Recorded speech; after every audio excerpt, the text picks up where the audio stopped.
어느 학교에 성경의 기적을 도무지 믿지 않는 교사가 있었습니다. 그분이 어느 날 학생들에게 이런 말을 합니다. 여러분, 성경에 나와 있는 모든 기적은 진짜가 아닙니다. 예를 들어 모세가 이스라엘 백성들을 이끌고 홍해 바다를 건넜다라고 하는데 사실은 그 깊이가 사람의 종아리 정도밖에 되지 않는 갈대밭을 건너간 것입니다. 그저 한 학생이 기적을 인하여 하나님께 영광을 돌립니다 라고 말합니다. 그러자 그 교사가 학생에게 물어보죠. 무슨 기적이란 말이냐? 그러자 대답합니다. 선생님, 그렇지 않습니까? 그 깊이가 사람의 종아리 정도밖에 되지 않는 곳에다가 그 수많은 애굽 그 군사들을 빠져 죽게 했으니 그것이야말로 기적이 아니겠습니까? 오늘은 출애굽기 4장 1절로 이하 17절의 말씀을 통해서 기적에는 의미가 있다라고 하는 제목으로 말씀을 드리려고 합니다. 우리 마음을 여시고 말씀을 받으셔서 은혜가 되시기를 주님의 이름으로 부탁을 드립니다. 출애굽기는 애굽에서 억압받고 있는 하나님의 백성인 이스라엘 백성을 하나님께서 구출하시는 과정 속에서 일어나는 놀라운 기적들로 넘쳐나고 있습니다. 당시 애굽에서 억압받고 있었던 이스라엘 백성은 당시로부터 400년 전에 흉년으로 인해서 애굽으로 이주해온 70명의 야곱 가문의 후손들입니다. 이제 세월이 흘러가서 어느덧 그들의 수요가 200만이 훌쩍 넘게 되었습니다. 그러자 애굽 사람들이 걱정하기 시작합니다. 만약에 전쟁이 일어나서 싸우게 될 때 그들이 우리 편에 서지 아니하고 적국의 편에 서게 되면 우리는 낭패가 아닌가. 그렇지 않다라고 하더라도 저들의 수가 계속해서 증가하게 되면 어느 때는 우리와 맞서게 되는 것이 아닌가. 그럼 우리는 낭패가 아닌가. 생각해 보니까는 두렵기도 하고 생각해 보니까는 걱정거립니다. 그저 애굽 왕이 생각합니다. 내가 저들을 좀 억압을 해야 되겠다. 그래서는 심한 노역으로 그들을 억압하기 시작합니다. 그러나 그 억압하는 것만으로는 성이 차지 않아요. 그래서 애굽 왕이 산파들을 부릅니다. 그리고는 너희가 시부리 여인이 아이를 낳을 때에 그 아이를 받으러 갈 때 여자아이가 태어나면 살려줘라. 그러나 남자아이가 태어나게 되면 그 아이를 죽이라고 명합니다. 그저 이제 더 이상 이스라엘 백성들은 견딜 수가 없었습니다. 그래서 하나님께 부르짖게 되자 하나님께서는 당신이 정하신 때가 되었을 때에 그들에게 구원의 손을 펼치셨습니다. 이로써 이스라엘 백성들이 애굽으로부터 벗어나는 출애굽의 역사가 시작이 된 겁니다. 그런데요, 이것은 하나님께서 그들의 조상인 아브라함과 맺은 언약에 따른 것입니다. 그 언약의 내용은 이런 것이었죠. 이스라엘 백성이 애굽에서 400년 동안 객이되어서 그들을 섬기다가 400년이 되었을 때에 그곳에서 나오는데 빈손으로 나오는 것이 아니라 많은 재물을 가지고 나오리라 하는 것입니다. 따라서 이 하나님과 그들의 조상 아브람과 맺은 언약에 따라서 지금 그 일이 전개되어지고 있는 겁니다. 하나님께서는 이스라엘 백성들을 애굽에서 구출해 내시기 위해서 그들의 지도자로, 그들의 영도자로, 하나님께서는 모세를 사용하셨습니다. 여러분, 모세라고 하는 이름의 뜻이 뭡니까? 이것은 건짐을 받다라고 하는 뜻입니다. 근데 이 이름은 그의 부모가, 그를 낳은 부모가 지어준 이름은 아닙니다. 애를 낳고 보니 남자아이가 태어났어요. 그래서 숨겨서 키웠습니다.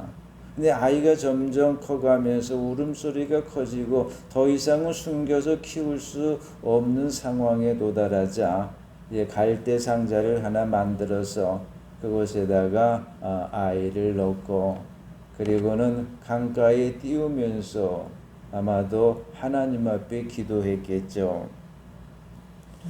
근데 바로 그때 애굽의 공주가 강가에 나왔다가 보니까는 갈대 상자가 하나 강가에 떠 있는 거예요.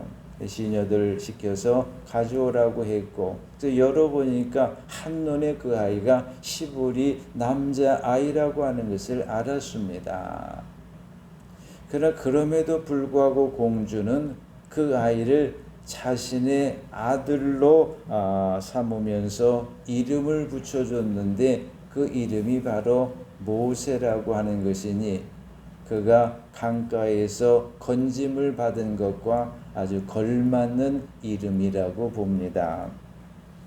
여기서 우리는 많은 기적들을 보게 되죠. 죽을 수밖에 없는 아이가 건짐을 받는 것 기적입니다. 또한 건짐을 받았을 뿐만이 아니라 그 아이가 왕궁에 들어가서 왕자로 이제 살게 되는 것도 기적입니다. 또한 공주가 아이를 데리고 왔지만 젖을 먹일 수가 없어서 젖을 먹일 수 있는 여인을 구했는데 그 아이의 생모가 들어가서 그 아이에게 젖을 물립니다. 이것도 기적이죠. 또한 그가 왕궁에서 최고의 엘리트 교육을 받습니다. 이것 또한 기적이 아닐 수 없습니다. 이처럼 많은 기적들이 있는데요. 이 기적의 배경 속에는 뭐가 있을까요? 모세를 통해서 이스라엘 백성들을 구원코자 하시는 하나님의 섭리와 그분의 역사하심이 있는 줄로 믿습니다. 따라서 건짐을 받는다라는 뜻의 모세의 이름은 장차 그가 이스라엘 백성을 구원해서 약속의 땅인 가나안 땅으로 인도해 나갈 것을 암시해 주는 것이기도 합니다. 이 세월이 흘러갔습니다. 어느덧 모세가 건장한 청년이 되었던 어느 날 자기 동족인 시브리 사람을 치는 애굽 사람을 보고는 그를 쳐 죽여서 모래 속에다가 감춥니다. 아무도 모를 줄 알았는데 누군가가 보았죠. 들통나고 말았습니다. 그는 애굽 왕이 두려워서 왕궁에서 도망쳐 나와서 미디안 땅으로 갑니다. 그곳에서 미디안 제사장 이드로의 딸들이 양무리에게 물을 먹이려고 하다가 다른 목자들에게 쫓겨나는 모습을 본 모세가 이제 그 딸들이 양무리에게 물을 먹일 수 있도록 도와줍니다.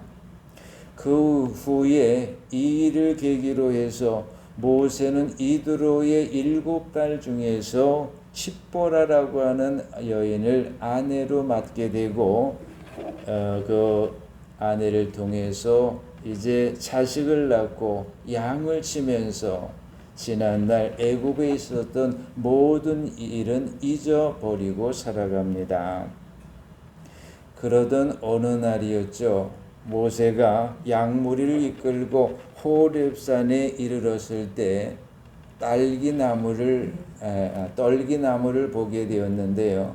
그 떨기나무에 불이 붙었는데도 불구하고 그 떨기나무가 타지 않는 거예요. 이상하다. 왜 불이 붙었는데 타지 않을까? 그자 모세는 그 광경을 가까이 가서 보기 위해서 그 광경이 있는 것으로 다가갑니다. 그래서 하나님께서 가까이 오는 그 모세를 보고는 떨기나무 가운데서 그의 이름을 부릅니다. 모세야, 모세야라고 부릅니다. 두 번이나 연거푸서 하나님이 모세의 이름을 부르십니다. 그자 모세가 대답을 하죠. 내가 여기 있나이다. 그저 하나님께서는 이리로 가까이 오지 말라. 내가 선 땅은 거룩한 곳이니 내 발에서 신을 벗으라고 말씀하십니다. 그리고는 모세에게 사명을 주시죠. 너는 앞으로 애굽에 들어가서 이스라엘 백성, 너의 동족 시브리 민족을 이끌어내라. 그 사명을 모세에게 주십니다. 그러나 성경에 보니까 모세가 선뜻 나서지 않죠. 이리저리 핑계를 대고 순종하지 않습니다. 그러자 하나님께서 모세에게 이렇게 물으셨죠. 내 손에 있는 것이 뭐냐? 모세가 대답합니다. 이거요 지팡이입니다. 자, 여기서 이 지팡이는 모세의 편에서 볼 때는 그의 삶의 도구였고 그의 삶의 수단이었습니다. 양무리를 쳐서 먹고 사는 그로서는 당연히 그 지팡이가 그의 삶의 수단이요 또는 그의 삶의 도구일 수밖에 없었습니다. 그렇다면 여러분은 어떻습니까? 오늘날 여러분은 먹고 살기 위해서 어떤 것을 여러분의 삶의 수단으로, 삶의 도구로 삼고 있습니까? 만약에 그것이 하나님이 보시기에 합당한 것입니까? 합당하지 않은 것입니까? 만약에 합당하지 않다라고 하게 되면 과감하게 버리고 하나님께서 보시기에 합당한 것으로 여러분의 삶의 도구와 삶의 수단을 삼기를 주님의 이름으로 부탁을 드립니다. 또한 그 지팡이는 모세의 편에서 볼 때는 그의 삶을 돕는 힘입니다. 왜 그런 겁니까? 지팡이는 곁길로 가는 양을 바른 길로 이끄는 그 힘을 제공하기 때문입니다. 또한 호시탐 땅 양무리를 노리는 늑대와 같은 짐승들로부터 그 짐승들을 내쫓기 위한 쫓기 위한 그러한 힘을 제공하고 있기 때문입니다. 또한 모세가 지치고 힘들 때 모세는 그 지팡이가 많은 그에게 힘이 되었을 겁니다. 그렇다면 여러분, 오늘날 여러분은 무엇을 여러분의 돕는 힘으로 삼고 계십니까? 그것이 하나님 보시기에 합당한 것입니까? 만약에 그것이 하나님 보시기에 합당한 것이 아니라고 하게 되면 하나님 보시기에 합당한 것으로 여러분을 돕는 힘을 삼으시기를 주님의 이름으로 부탁을 드립니다. 또한 그 지팡이는요, 모세의 편에 볼 때는 그의 삶의 의지였습니다. 당연하죠. 모세는 자기의 삶의 도구이자 수단이자 그를 돕는 지팡이를 그는 의지하고 살아갔습니다. 그렇다면 여러분은 무엇을 의지하고 살아가고 계십니까? 그 의지하시는 것이 하나님 보시기에 합당한 것입니까? 만약에 그것이 하나님 보시기에 합당한 것이 아니라고 하게 되면 하나님 보시기에 합당한 것으로 그것을 의지하시기를 주님의 이름으로 부탁을 드립니다. 네, 여러분, 여기서 아셔야 될 것이 있습니다. 여러분이 궁극적으로 의지해야 될 것은 하나님이며 그분의 말씀이며 그분께 향하는 기도라고 하는 사실입니다. 이 사실을 믿으시고 하나님이 여러분의 의지가 되시고 하나님의 말씀이 여러분의 의지가 되시고 하나님께 기도하시는 것이 여러분의 의지가 되시기를 주님의 이름으로 부탁을 드립니다. 그런데요, 한편 그 지팡이를 의인화해서 하나님 편에서 볼 때 그 지팡이는 모세의 나약한 모습일 뿐입니다. 모세에게서는 예전에 애굽 사람과 맞섰던 그러한 담대한 모습은 이제 보여지지 않습니다. 그렇다면 오늘날 여러분의 모습은 어떠하십니까? 여러분 나약하십니까? 아니면 담대하십니까? 하나님 일찍이 우리에게 이렇게 말씀하셨습니다. 내가 너희와 함께 하고 있으니 너희는 강하고 담대하라고 말씀하셨습니다. 여러분 모두가 함께 하시는 하나님을 믿고 그리고 강하고 담대하시기를 주님의 이름으로 부탁을 드립니다. 또한 그 지팡이를 의인화해서 하나님 편에서 보게 되면 그 지팡이는 자기 민족을 외면한 모세의 비겁한 모습일 뿐입니다. 애굽에서 도망쳐 나온 모세는 자기 민족을 외면한 사실 때문에 한동안 몹시 괴로웠을 겁니다. 그러나 세월이 흐른 지금 모세에게 보여지는 것은 그저 자기 민족을 외면한 비겁한 모습일 뿐입니다. 여러분에게 부탁을 드립니다. 여러분은 여러분이 절대로 외면해서는 안 될 사람을 외면하는 비겁한 사람이 되지 마시기를 주님의 이름으로 부탁을 드립니다. 또한 그 지팡이를 의인화해서 하나님의 편에서 볼 때 그 지팡이는 애굽에 가지 않으려는 모세의 불순종하는 모습일 뿐입니다. 모세는 하나님께서 애굽으로 가라고 하시자 그들이 나를 믿지 아니하며 내 말을 듣지 아니할 것이라고 하면서 하나님 앞에 순종하는 모습을 보이지 않았습니다. 그러나 우리가 하나님 앞에 살아가면서 가장 중요한 것은 그분에게 순종하는 모습입니다. 순종의 모습이 여러분 속에 늘 보여지기를 주님의 이름으로 부탁을 드립니다.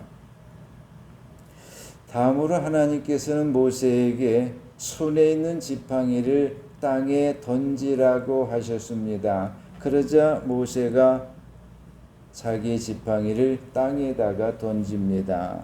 그랬더니 놀랍게도 지팡이가 뱀으로 변하고 말았습니다. 기적이 일어난 거죠. 이처럼 비록 생명이 없는 지팡이라도 하나님께서 사용하시면 생명을 가진 뱀이 될 수 있는 것입니다. 그런데 이 생명 없는 지팡이가 생명 있는 뱀이 되기 위해서는 앞서서 지팡이를 던지라고 하시는 하나님의 말씀에 따른 모세의 순종이 요구되었다라고 하는 사실입니다. 쉽게 말하면 이런 거죠. 모세가 말씀에 따라서 지팡이를 던지지 않았으면 지팡이가 뱀이 되는 기적의 역사는 일어나지 않았다라고 하는 거죠. 그러나 던졌기 때문에 일어났다라고 하는 것입니다. 사실 순종 없는 신앙은 무늬만 신앙일 뿐 참신앙이라고 말할 수 없습니다. 참신앙은 언제나 순종하는 신앙입니다. 여러분의 신앙이 하나님께 순종하는 참신앙이 되시기를 다시 한번 주님의 이름으로 부탁을 드립니다. 한편 생명 없는 지팡이가 생명 있는 뱀이 되었는데 하나님께서 그처럼 하신 이유가 뭘까요? 뱀으로 만드신 지팡이를 뱀으로 만드신 의미가 뭘까요? 거기에 어떤 의미가 있을까요? 대개 성경학자들은 이렇게 봅니다. 하나님께서 지팡이로 뱀을 만드신 것은 교활하고 차가운 그 애굽 왕을 상징하기 위함이었다라고 봅니다. 그러나 목사인 저는 여기서 좀 다른 면을 봅니다. 그건 뭐냐? 하나님께서 최선을 다해서 지금 모세를 설득하고 계시다라고 하는 사실입니다. 여러분 모두가 하나님을 닮아서 최선을 다해서 여러분이 사랑하는 가족 또는 여러분이 사랑하는 친지나 또는 이웃을 설득해서 하나님께로 인도하시기를 주님의 이름으로 부탁을 드립니다. 다음으로 하나님께서는 모세에게 뱀의 꼬리를 잡으라고 하셨고 이에 모세가 뱀의 꼬리를 잡았습니다. 근데 통상적으로 뱀을 잡을 때는 꼬리가 아니라 머리를 잡는 거잖아요. 꼬리 잡았다가는 뱀이 돌아서서 물잖아요. 독사경우엔 죽을 수밖에 없습니다. 근데 왜 하나님께서는 머리를 잡지 말라고 하시고 머리가 아닌 꼬리를 잡으라고 하셨습니다. 따라서 모세가 그 뱀의 꼬리를 잡으려고 하게 되면 그의 통상적인 생각을 버려야 돼요. 어떤 생각이에요? 뱀은 머리를 잡아야 된다는 통상적인 생각을 버려야 됩니다. 이것을 버려야 비로소 뱀의 꼬리를 잡을 수 있는 것인데 모세가 자기 통상적인 생각을 버리고 그리고는 뱀의 꼬리를 잡았습니다. 이렇게 통상적인 생각을 버린다라고 하는 것은 다른 말로 하게 되면 하나님 앞에서 나를 부정하는 것을 의미합니다. 그리고 이처럼 하나님 앞에서 나를 부정하는 것이 신앙 다른 거 아니에요. 하나님 앞에 나를 부정하는 것입니다. 내가 가지고 있는 통상적인 생각을 버리는 거예요. 이렇게 하나님 앞에 나 자신을 부정하는 것이 곧 신앙이라고 하는 것입니다. 따라서 모세가 하나님 앞에서 나 자신을 부정하는 신앙의 모습을 보이자 어떤 일이 일어났습니까? 모세가 뱀의 꼬리를 잡는 순간에 뱀은 다시 지팡이로 변하는 기적의 역사가 또 일어났습니다. 그렇다면 궁극적으로 모세는 뱀의 꼬리를 잡은 것이 아니라 지팡이를 잡은 것입니다. 따라서 하나님께서는 궁극적으로 모세에게 뱀의 꼬리를 잡으라고 하신 것이 아니라 지팡이를 잡으라고 하셨던 겁니다. 여러분 모두가 하나님 앞에서 내 자신을 부정하는 신앙의 모습을 보이심으로 여러분도 기적을 체험하게 되시기를 주님의 이름으로 부탁을 드립니다. 다음으로 하나님께서는 모세에게 손을 품에 넣으라고 하셨고 이에 모세가 손을 품에 넣었습니다. 그러자 손에 나병이 생기고 말았습니다. 이것이 의미해 주는 것이 뭘까요? 이것은 애굽에서 신음하고 있는 이스라엘 백성들의 모습을 나타내시기 위함이었다라고 봅니다. 사정이 그렇지 않습니까? 애굽에서 신음하고 있는 이스라엘의 모습이야말로 나병으로 인하여 신음하고 있는 그 모습과 별반 다르지 않잖아요. 한편 사람에게는 육신의 나병만 있는 것은 아닙니다. 마음의 나병도 있고요. 영혼의 나병도 있습니다. 마음의 나병을 들게 되면 사회로부터 멀리 떨어집니다. 영혼의 나병이 들게 되면 하나님으로부터 멀리 떨어집니다. 여러분 모두가 마음이 건강하셔서 사회와 가까이 하시고 또한 영혼이 건강하셔서 하나님을 가까이 하시기를 주님의 이름으로 부탁을 드립니다. 또한 하나님께서 모세의 손에 나병이 나게 하신 것은 애굽에서 저지른 이스라엘의 그 흉한 죄악의 모습을 나타내시기 위함이라고 봅니다. 사정이 그렇지 않습니까? 애굽에서 저지른 이스라엘 백성의 흉한 죄악의 모습이야말로 나병이 남긴 흉한 모습과 별반 다르지 않잖아요. 또한 하나님께서 모세의 손에 나병이 생기게 하신 것은 애굽에서 부르짖는 이스라엘 백성들의 처절한 모습을 나타내시기 위함이었다라고 봅니다. 이것도 사정이 그렇습니다. 애굽에서 부르짖는 이스라엘 백성들이 처절한 모습이야말로 나병으로 인한 처절한 모습과 별반 다르지 않기 때문입니다. 다음으로 하나님께서는 모세에게 손을 다시 품에 넣으라고 하셨고 이에 모세가 다시 손을 품에다 넣었습니다. 그랬더니 또 기적이 일어났죠. 그 손이 다시 회복이 되었습니다. 이것이 의미해 주고 있는 것이 뭘까요? 이것은 하나님께서 모세에게 이스라엘 자손의 구원을 약속하시는 것이라고 봅니다. 또한 이것은 하나님께서 모세에게 그 사명을 감당할 능력과 그리고 자신감을 심어주는 것이라고 봅니다. 또한 이것은 하나님께서 모세에게 신임하시고 주시는 신임장이라고 볼 수도 있습니다. 다음으로 하나님께서는 모세에게 나일강의 강물을 조금 떠다가 땅에 부으라. 그러면 그 물이 땅에서 피가 되리라고 하셨습니다. 여러분, 물은 생명이죠. 물이 없으면 살아갈 수 없어요. 피는 죽음을 의미합니다. 결국 하나님께서는 생명을 죽음으로 바꾸실 것을 암시해 주신 겁니다. 또한 이 같은 일이 애굽에서 일어날 것을 암시해 주신 것이기도 합니다. 또 하나는 생명의 주관자가 하나님이시라고 하는 것을 암시해 주신 것이기도 합니다. 그리고 생명의 주관자가 되시는 하나님께서는 오늘날 예수를 구세주로 영접한 여러분에게 영원한 생명을 주셨다는 사실을 믿으시기 바랍니다. 또한 이 사실에 감사하시는 여러분 모두가 되기를 주님의 이름으로 부탁을 드립니다. 다음으로 하나님께서는 모세에게 지팡이를 손에 잡고 이것으로 이적을 행하라고 말씀하셨습니다. 이제 이후로 모세는 하나님께서 말씀하신 것처럼 그 지팡이를 잡고 여러 재앙을 일으키는 기적을 행했습니다.